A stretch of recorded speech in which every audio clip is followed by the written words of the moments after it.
So we're going to work on inequalities. Key terms: compound inequalities, two inequalities joined by and or. Inequalities and must both be true. It must be true for this and that. Has to meet both conditions or it doesn't work. Or means, hey, as long as it's good for this one or that one, either one of them, whatever values you get has to be true for this one or for that one. It has a much broader range generally. Properties of inequalities are the same as properties of equality. So if you add the same thing to both sides, if you subtract the same things to both sides, it still works. The only exception is if you multiply or divide by a negative, you have to flip your inequality around. Change the direction, flip your inequality if you multiply or divide by a negative. If the thing you do to both sides of the inequality is negative, you flip the inequality around. So the special solutions, we have two of them. The empty set, null set, no solution. Nothing works. All real numbers, everything works. When you handwrite all real numbers, that's what you do. Make it a double line for the R. That's how you handwrite all real numbers. Means anything works. And sometimes it happens with inequalities. Remember, with an equation, you get an answer. With inequalities, you get a range of answers. Somewhere between here and here. These are the numbers that'll work. Not a particular number or not a few particular numbers, but an infinite number, but within a particular range. Technically, inequalities have an infinite number of solutions to them. If there's a solution, it's usually an infinite number. But it's like between here and here. Or everything from here smaller, or everything from here larger. But it is a range of solutions, but it's an infinite number of solutions. Okay? Questions on this? Okay. Solving inequalities is the same as solving a regular equation. Steps are the same with a couple of exceptions.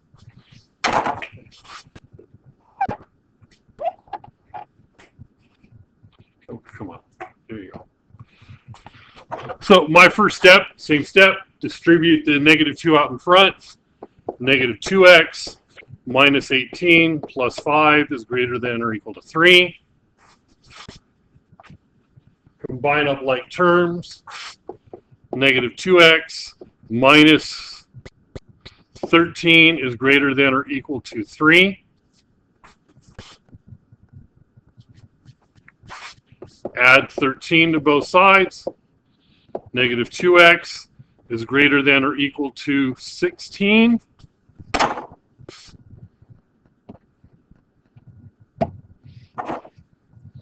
And then divide both sides by negative 2.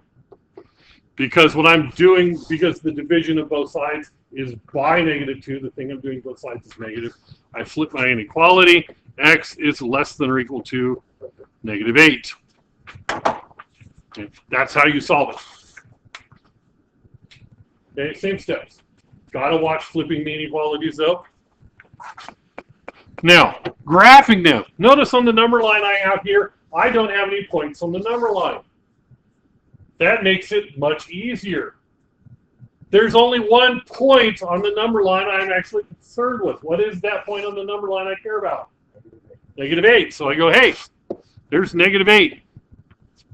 I don't care about the rest of them. They're given that, hey, everything to the left is smaller, everything to the right is larger. That's the one point I have to have labeled. Now, you put a dot on that line. Is it going to be open or closed?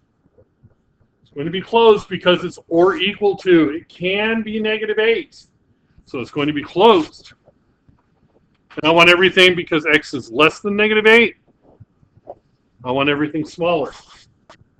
Do not go by the direction the inequality is pointing, because if my variable is on the other side, I want everything going the other direction. Take a minute to look at it and say, okay, I want everything less than negative 8. Okay, take a close look at it when you do that. And when you are graphing them, here's the rule. Open dot.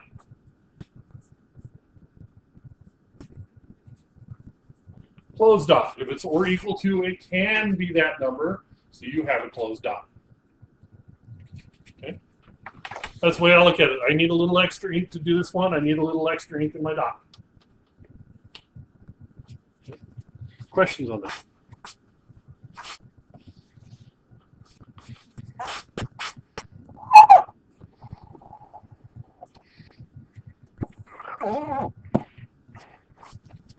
Okay, this is actually a compound inequality here. Doesn't have the and or the or, but if I have two inequalities as part of one sentence, it is a compound inequality. I have two inequalities. I solve this doing the same thing, only instead of doing it in two places, I do everything in three places. I need to subtract 4. So I subtract 4 from all three places of the inequality. I get negative 10 is less than or equal to negative 2m, which is less than 6. Yes?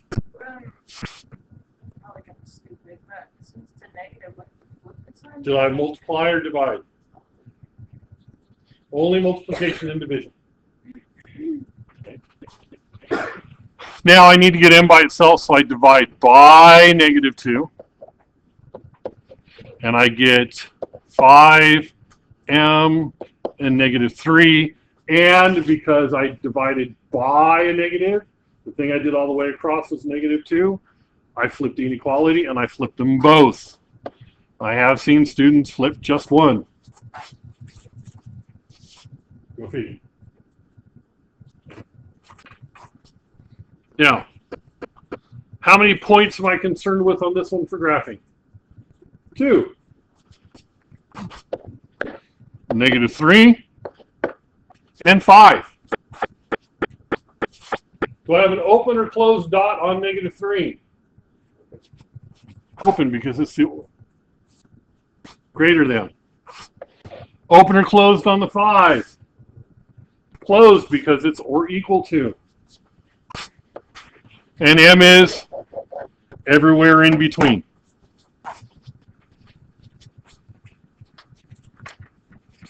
Anything smaller than negative 3 won't work. Anything larger than 5 won't work. But anything in between them, including 5, will work.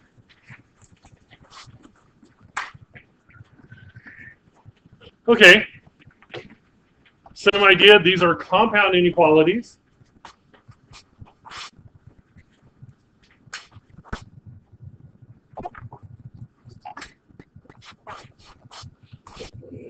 Yeah, good.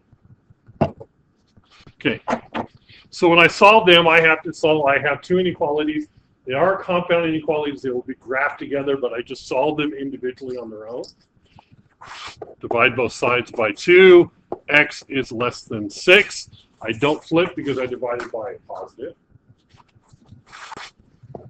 Add 1. 9 is less than or equal to 3x. Divide by 3. 3 is less than or equal to x. And this is an and, which means whatever I have has to be true for both of them. I can only use x's that are less than 6 and greater than or equal to 3.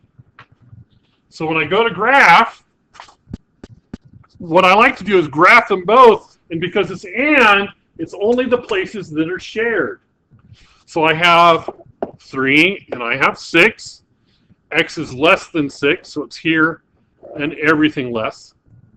For 3, it includes the 3, and x is larger than 3, so everything going that way. My solution is where they overlap.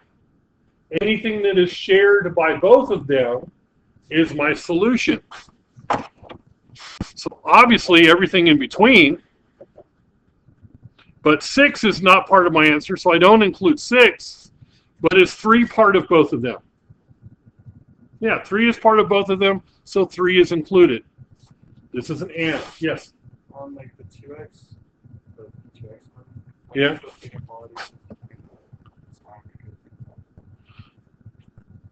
I divided, but did I divide by negative? Only when it's a negative that you divide by or multiply by. Otherwise, it doesn't change. You got to watch that. That is the trickiest part, is when you flip it under two conditions. Dividing by a negative, multiplying by a negative. And if it's positive, you don't do anything. You just work it out. Okay? Questions? This is, well, like I said, this is an and. That's why it has to be true for both of them. And this one, and that one. The x's have to work for this one and that one. That's why it's the shared space. Okay.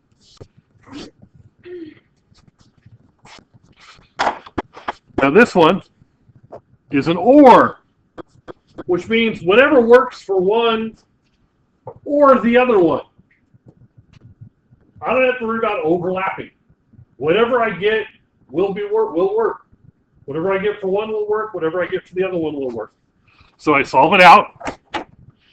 Subtract 3. 7w is greater than 8. Divide by 7. W is greater than 8/7. Please leave it as an improper fraction.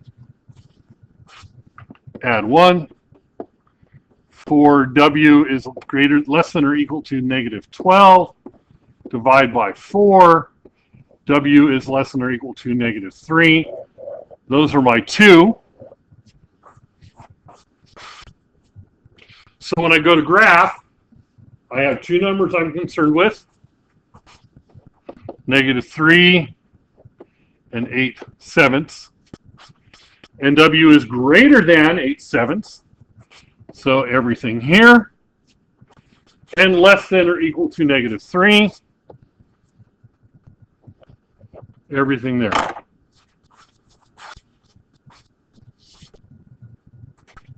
And because it's an or, I don't have to worry about overlaps. Everything that's there is good. Everything that's there is good. Question?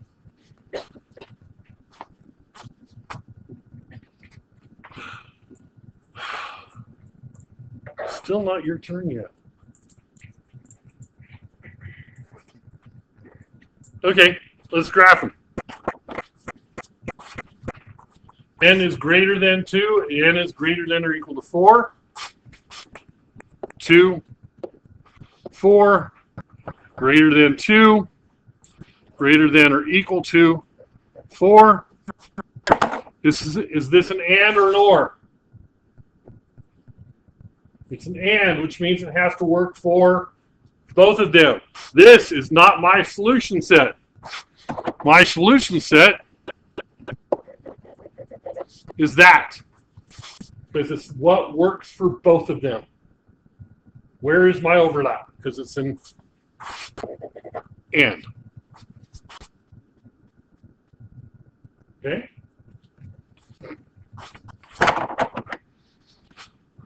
Next one. P is greater than 3 or P is greater than 5. So I have 3 and I have 5.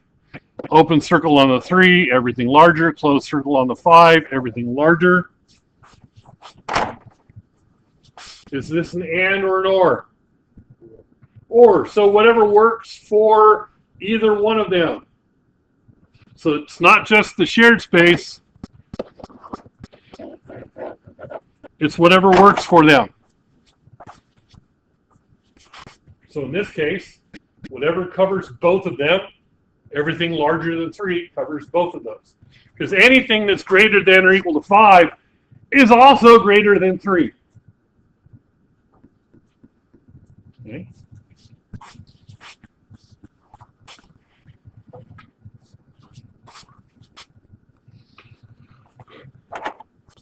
Next one. So I have 2, -1. I want everything less than -1.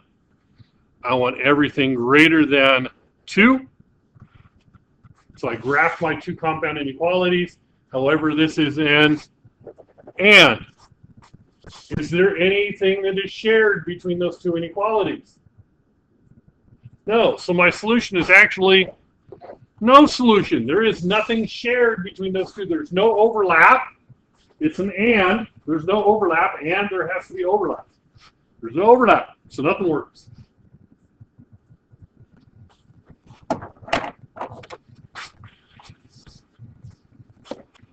Two, 7.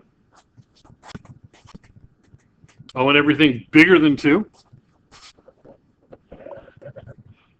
Or everything smaller than 7. This is an or, correct? Is there any number you can think of that is not greater than 2 or less than 7? Is there anything that is not bigger than 2 or less than 7? No. So what's my solution? All real numbers, because anything will work.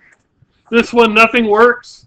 That one, doesn't matter. Everything works. Okay? You're generally not going to get these as they stand alone like this. You're generally going to get these after you solve two inequalities. These may be the results you get. Your turn. Solve and graph. Okay, let's go ahead and work these out. First step, distribute the -3. -6c plus 15 plus 1 is greater than or equal to 4. -6c plus 16 is greater than or equal to 4. Subtract 16. -6c is greater than or equal to -12. Divide by -6. C is less than or equal to 2. Flip the inequality around. I have 2, close dot, everything's small. Second one, same thing, only I do it in 3 places instead of just 2. Add 1, add 1, add 1. So I get -3 less than -3n less than or equal to 9. Divide by -3 across the board. 1 greater than n, which is greater than or equal to -3.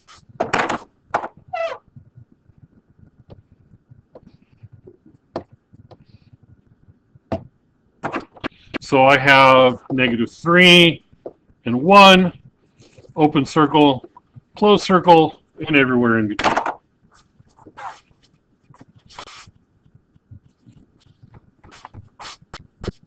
Questions on that? Okay. Your turn again.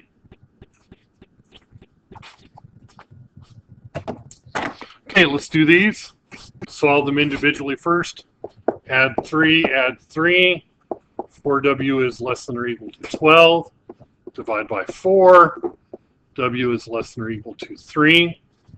Subtract 1, subtract 1. -7w is less than or equal to 19. Divide by -7. W is greater than or equal to -19 over 7. So I have 2 numbers to worry about. 3, -19 sevenths. I want everything equal to or less than that. Equal to or greater than that. All right, no, I did those backwards, my bad.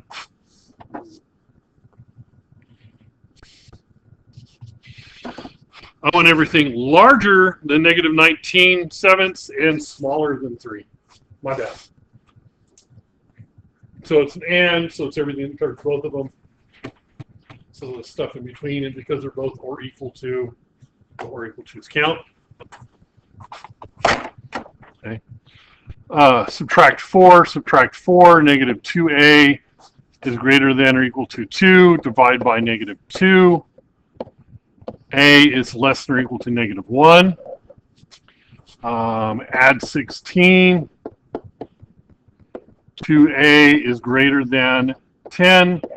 Divide by 2. A is greater than 5.